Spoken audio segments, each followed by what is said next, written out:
this is the unit of a digital alarm clock. There are 4 push buttons that control different motions in the clock.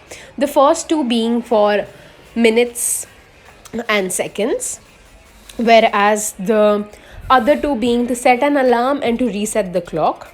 So right now we see the time is 1:07 and the alarm has been set for 1:08 p.m.